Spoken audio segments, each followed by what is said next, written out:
Hey everyone, Chris Carter here on the Locked On Steelers podcast. We're going to go over your questions. You've been calling in with a lot of them, answering a lot of your questions here on the Locked On Steelers podcast. Let's get into it.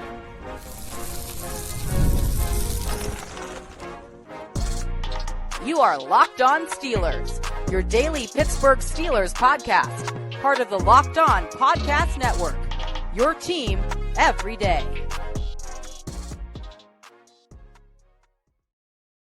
Hello and welcome to the Locked On Steelers podcast. I'm your host, Chris Carter, bringing you your daily dose of all things on the Pittsburgh Steelers. As always, you can find the show on your favorite podcasting apps and on YouTube. Like this video if you enjoy it. Subscribe to this YouTube channel to get all of your daily Monday through Friday episodes as well as our bonus content. We thank you for making us your first listen every day because we're your team every day. All right, fans, I know I gave you a bad tease yesterday. I said Jenna Harner was going to be on. Unfortunately, news be newsing, and she wasn't available, so we're going to be rocking out. But instead of talking with her and going over some things, I figured I'd finally get to a lot of the questions that y'all have had piling up since that George Pickens trade, because so many of y'all have been calling in with questions. As always, if you have a question to call in for the show, call in at 412-223-6644. Dang, I keep having to adjust this graphic. I got to take George off it now. Sheesh, I had to take Najee off it a month ago. Craziness. But that's how fast things are moving for the Steelers. But again, call 412-223-6644. Leave your name, where you're from. Keep your question under a minute. We'll try to get your question on the show. And we're going to answer a few different questions going into directions. I want to start off with this one because this is something we've slightly addressed, but I figured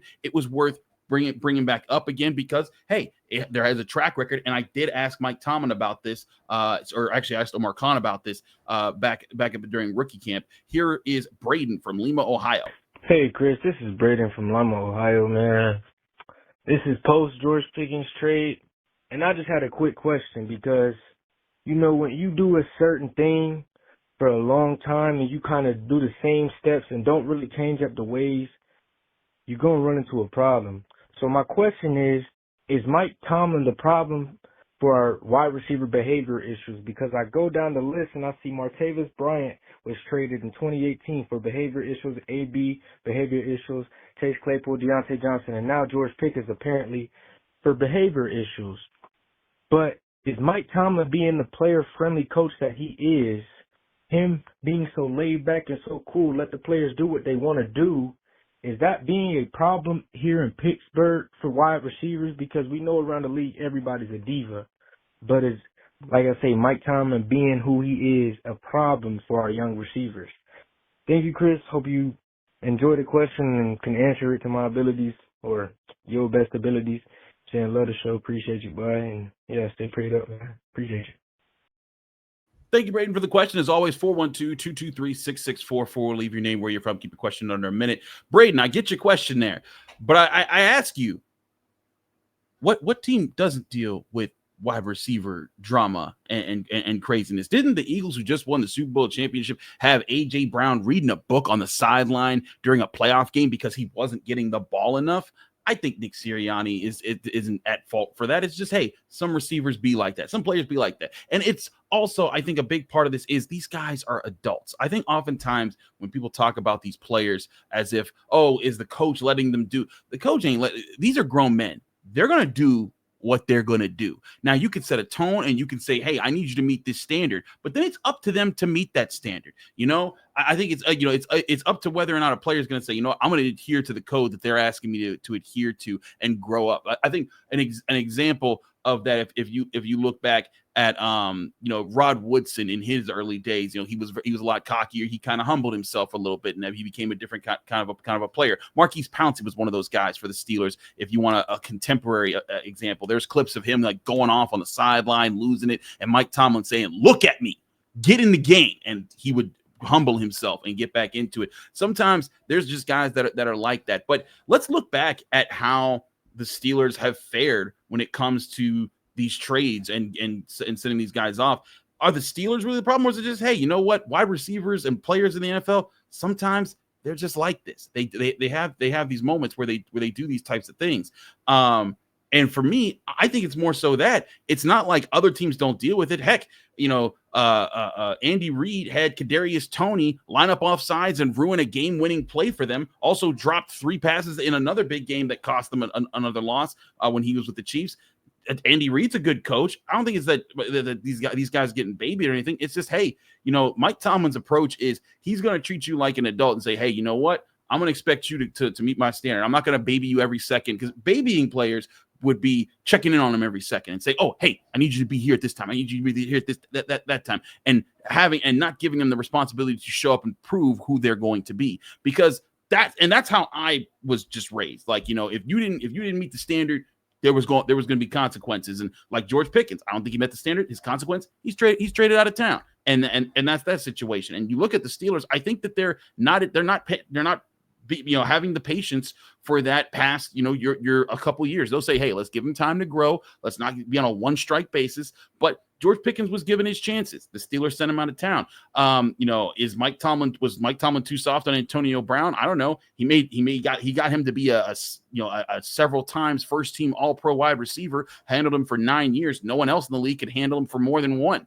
or even a whole year. So was that on him? Diontae Johnson was, a threat of a wide receiver who was one of the best route runners in the NFL and was an effective wide receiver for the Steelers. No one else can keep him for more than a few weeks. So I think that's points to Mike Tomlin, not about him babying these wide receivers. I think that's more so about like, hey, he gives them the space to grow. If they don't, the Steelers find a way to ship them out. I think when you look at the numbers of what the Steelers have gotten back, second round picks, third round picks, day 3 picks, and I don't think that combined those receivers have gotten more than, if you look at Martavis Bryant, Antonio Brown, George Pickens. George Pickens just got traded, so he doesn't count. But Martavis Bryant, Antonio Brown, Chase Claypool, and Diontae Johnson. That's four. That's 4 right there. They don't combine for even 1,000 yards. I mean, they might not even combine for 500 yards in their time away from the Steelers. I don't think they even combine for much more than that. So you look at those numbers. The Steelers did pretty well when it came to those trades and getting them out when they can. And listen, were they going to be that somewhere else? Probably. It's, again, everybody has diva wide receivers if they're talented. Players get away with more stuff when they're more talented. It's just what they were. Terrell Owens got away with a whole bunch of stuff in his day. Randy Moss got away with a whole bunch of stuff in his day. But you know why people put up with it? Because they're Terrell Owens and Randy Moss. Now, here's the thing. Antonio Brown, you put up with that stuff, because he was the best receiver in football. But the Chase Claypool, nah, bro. That's why they sent him out on his rookie contract, and they got a second-round pick for him. Diontae Johnson, nah, bro, get out of here. We need to figure some things out here. And I think this was George Pickens' year. I said it all leading into this year. This was George Pickens' year to prove that he is not this guy that he's being accused of being. And I guess to the Steelers' liking, he wasn't enough of that. So they went and got DK Metcalf, who I know some people are going to say, oh, he gets into fights and stuff. That's not what they're upset about. They want passion, but they want a guy that shows up consistently on time, works hard, runs his routes 100% all the time. Those are things that DK Metcalf does have to his profile. So I don't think this is a Mike Tomlin thing per se, because then Mike Tomlin's then all of a sudden responsible for every diva wide receiver in the NFL. And that it'd be different if I think that it would be an interesting point if these wide receivers were divas with the Steelers, didn't do anything for the Steelers, and then went somewhere else, tidied up, and became superstar players. Then we would have a point. Then it would be like, maybe Mike Tomlin's approach here isn't the right one. But I think what Mike Tomlin's doing is saying, hey, I'm giving you a line. This is where you got to be. If you're at this line, you'll get paid like plenty of other players get paid in this organization. But if you don't meet it, we're going to remind you. We're going to say, hey, it's coaching. Just, hey, we're going to remind you what it is, what we're asking of you, but we're only going to remind you so many times. I think that's what happened with George Pickens, you had his incidents where back in 2023 when he didn't block for Jaylen Warren, and everyone talked about that. And there was talk from the locker room about how he was late and how he wasn't going hard in practice. And you could see on film, he wasn't running his routes. And those became not an issue in the final few weeks of the season after Mike Tomlin talked to him. And it was the expectations was that would not be an issue in 2024 at all.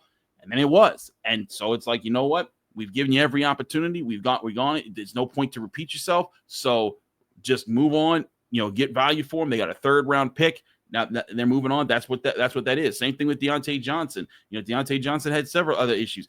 They moved on for him. Antonio Brown, they put up with a lot of Antonio Brown stuff, but eventually when you didn't suit up for a Bengals game at the end of the season, and then you're acting crazy, it's like, you know what?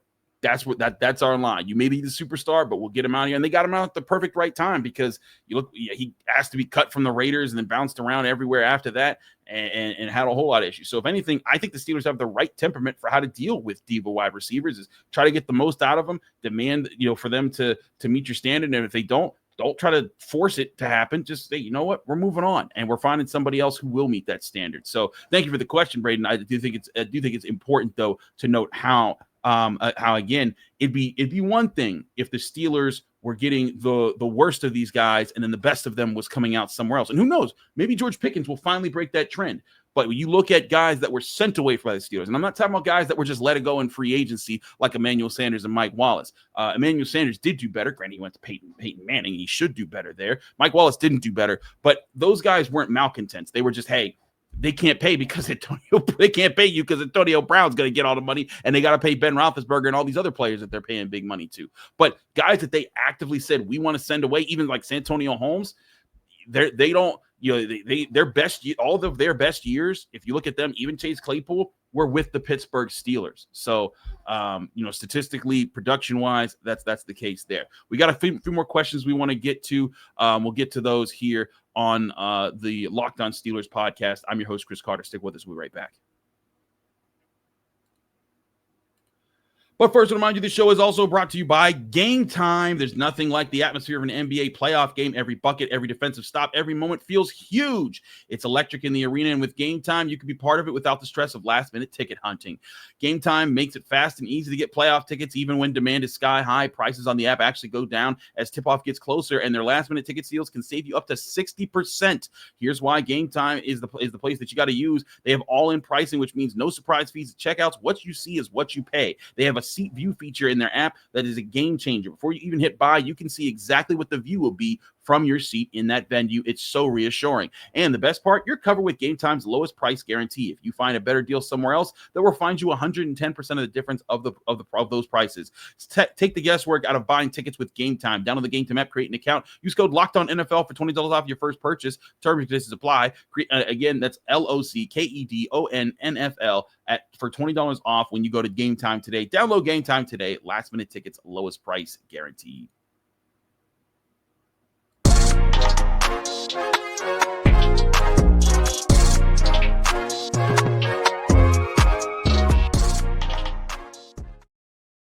Back here on the Locked On Steelers podcast, Chris Carter here answering your questions from the Locked On Steelers call-in line. Again, keep calling in with questions. We will be getting to them, and especially throughout the summer. 412-223-6644. Leave your name, where you're from. Keep your question under a minute. When we get to the summer, we get to that dead season where, mini camps done, OTAs, all that stuff's done, and we have that lull between, early to mid-June to late July. We're going to have plenty of time to get to a lot more of these questions. But when, Pickens is getting traded and schedules are getting released and things are happening, it's tough to answer all your questions all at once. But trust and believe, if you got questions, we're going to be stacking them up pretty high here, and we're going to be combing through them when we get to more deeper into the summer months. But let's get to another question here. This one comes from Calvin in Miami, asking about the Steelers and whether they should tank. Here's Calvin. Hey, good morning, Chris. This is Calvin from Miami. A diehard Steeler fan my whole life, man. Hey, listen, the George Pickens trade, I think that what they are doing right now, and I'm not there like you are, but I honestly believe the tank is the tank is open, bro. Just that we fell off a cliff last year, and I think that Pittsburgh realized right now this league is about scoring and scoring points in a bunch. And they could have done that with Pickens this year, with Metcalf. But I think right now Pittsburgh is looking, you know what? We need our franchise quarterback. So fans, like Trump, with these tariffs, it's going to hurt for a minute, but we'll be fine afterwards. That's exactly what they're doing now. They are positioning themselves for the quarterback of the future. So fans, if you are as passionate as I am out there, don't look for anything special this year. We have never stinking up the joint as far as the season goes, but get ready for it this year. We're positioning ourselves for the quarterback of the future. Thanks a lot, Chris, my brother. You take care and you be good.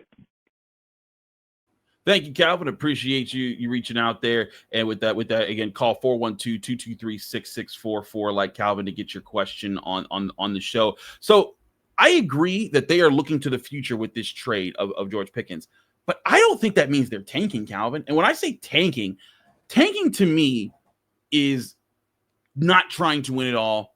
You win 4 or less games, or 5 or less games. Tanking is not, you went 8-9, you just missed the playoffs. That's when you're in that range of, hey, you just underperformed a little bit there. But tanking would be falling all the way to the bottom, and the Steelers just don't do that. Again, when you look at the moves that they've done, when they have traded away wide receivers, they have not become this terrible team. When they traded away Santonio Holmes in 2010, they went to the Super Bowl that year, and Santonio Holmes was their Super Bowl MVP wide receiver that helped them. I mean, that's one of the most iconic plays in Steelers history, and they said, we're not putting up with it. You're out of here. Martavis Bryant, when they traded him in 2018, they didn't make the playoffs that year, but they were a 9-win team that they get a few more calls to go their way in that Saints game. Maybe they make the playoffs that year. Also could have used some less timely turnovers that the Steelers had in key situations that year, but they didn't give up on that season. Heck, when they traded Chase Claypool, the Chase Claypool trade was the biggest scream of tanking, because remember when they traded him in 2020 in 2023, there was a sense that they kind of needed all those guys to kind of work together a little bit there. Or excuse me, I think he was traded away in 2022. My bad. It was 2022. But in 2022, when they traded him away, remember that was right at the trade deadline. I believe their record at that time was 2-7 or 2-6, something along those lines. That was the most tank position of all time, because in 2022 you could say, all right, you know what? We're 2-6. We got a rookie quarterback. TJ Watt's hurt. We're just chucking it. And they didn't chuck it then. They won their games back. They went back to 9-8. They didn't settle, and they were able to fight their way. You remember the end of that season, they won 6 of their last 7 games, and they were putting things together. The defense found its footing again. There were things to build off of that you were able to find there. And the Steelers aren't going to tank on a season before it even begins if they weren't tanking when they traded away Chase Claypool in the middle of a 2-6 run or 2-6 run to start the season. I don't think that's in them. But I also think it's important to talk about why it shouldn't be in them, because again, when you look at teams that generally tank, sometimes you'll think of the success stories. You say, oh, well, the Bengals are doing all right now. First of all, the Bengals aren't doing great. They made that Super Bowl that one time. They've made the playoffs twice in the last 5 years with Joe Burrow. They got to prove that they're doing better than what they've been, because the tanking certainly hasn't worked there.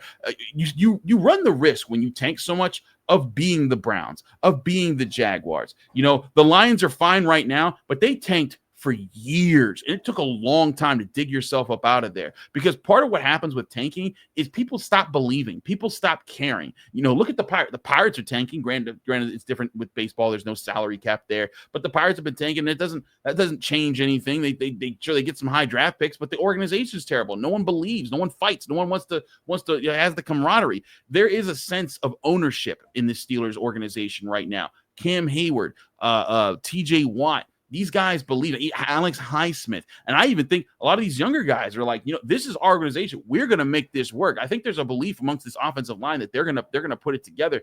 They need to show that in the games, and it needs to pan out that way. But I believe that the Steelers, that when you stay competitive, that's a good thing. You want to stay competitive, and yes, you're probably thinking, oh well, then you can never get a super high draft pick. You can't go up and get that super. That doesn't stop anybody, because again, the Chiefs traded up to get Patrick Mahomes at 10th overall. The Steelers have traded up to get to the 10th overall pick before. I wouldn't be surprised if they do it again this year. I think that's what they're aiming to do, and that'll be something else that we'll address with questions, because trust me, we got a lot of those questions about those trades. But tanking, wanting to tank, like if it happens, it's like, all right, well, bad year. It was bound to happen at some point. The Steelers have not finished in last place in the AFC North or AFC Central since 1989. That's the year I was born. that should show you, if anything, they do not tank, no matter how bad things get. And listen, Cowher had some bad years. Even though they got Ben Roethlisberger when they were 6-10, that wasn't a tank year. That was just, you know what? That didn't work. We got to try again. But they were building towards things. And this is part of why I think the Rooneys believe in the not tanking scenario, because when you look at what Cowher was doing, there was that stretch from 98 to 2000 where he missed the playoffs 3 straight times. In fact, it's the last time the Steelers have missed the playoffs 3 straight times in franchise history.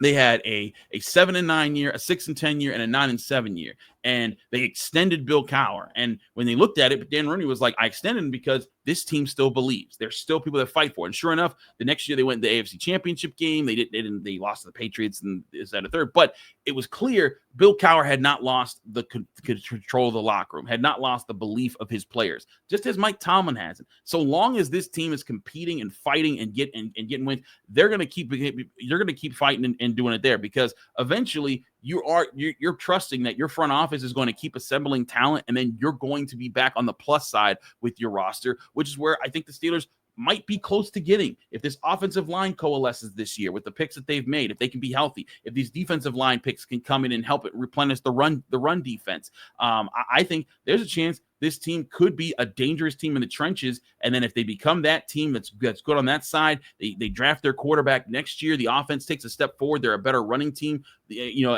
over the next 2 years, that could be the reopening of the window, and all without tanking. Again, Bill Cowher didn't tank to get Ben Roethlisberger at 11th overall. They just kind of fell at 6-10. I don't say that it's tanking. Tanking is like when you win 3 games in a season. And again, I don't think the Steelers have done that since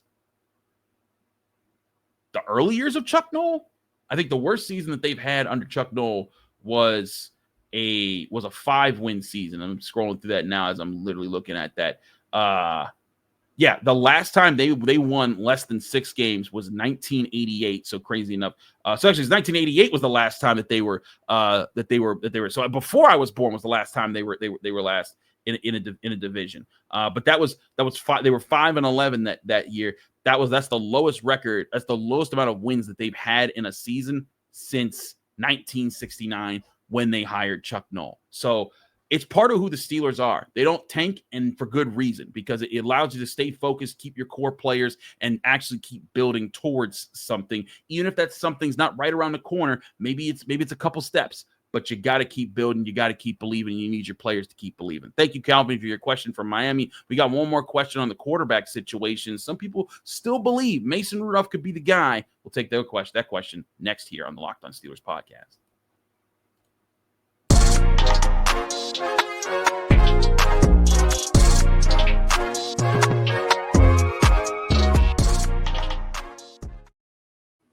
Back here on the Locked On Steelers podcast, Chris Carter here answering your questions on the Locked On Steelers hotline. Call 412-223-6644. Leave your name, where you're from. Keep your question under a minute.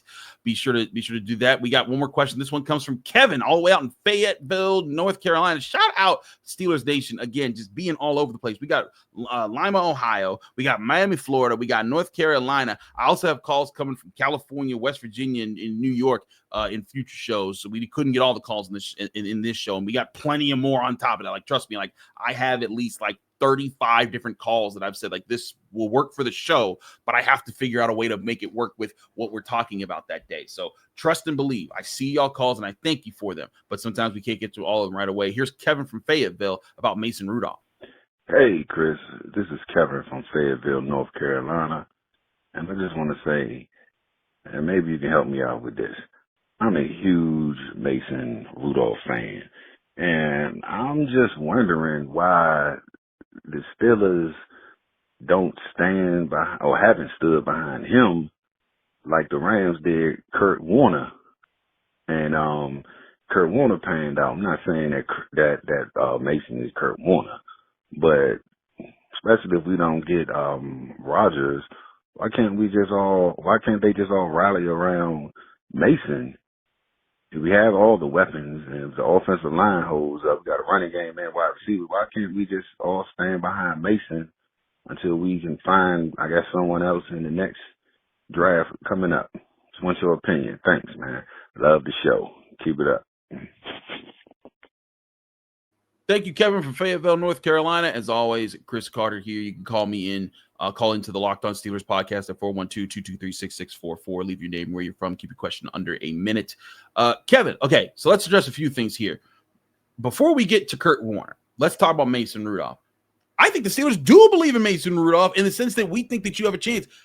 Mason Rudolph is their quarterback right now, where if Aaron Rodgers does not come in, he's going to be their guy. He's going to be their starter. That's what it's going to be for a year. It's not long term. Now, you're probably thinking, why can't they just stick with Mason Rudolph? Why was it that he had to prove himself? You know, he had to play second fiddle to everybody that came along. You know, he came under Ben Roethlisberger. When Ben Roethlisberger retired, they drafted Kenny Pickett. They signed Mitch Trubisky. He was behind Mitch Trubisky. Then he was behind Kenny Pickett. And then Kenny Pickett, had his problems. He came in and he saved the season in 2023. Yeah, 2023. He saved the 2023 season, and got them into the playoffs the way they played there. But then he went and hit free agency. I think part of the reason why is because he's not the game changer quarterback. Mason Rudolph can play to their system and play it well and be fine.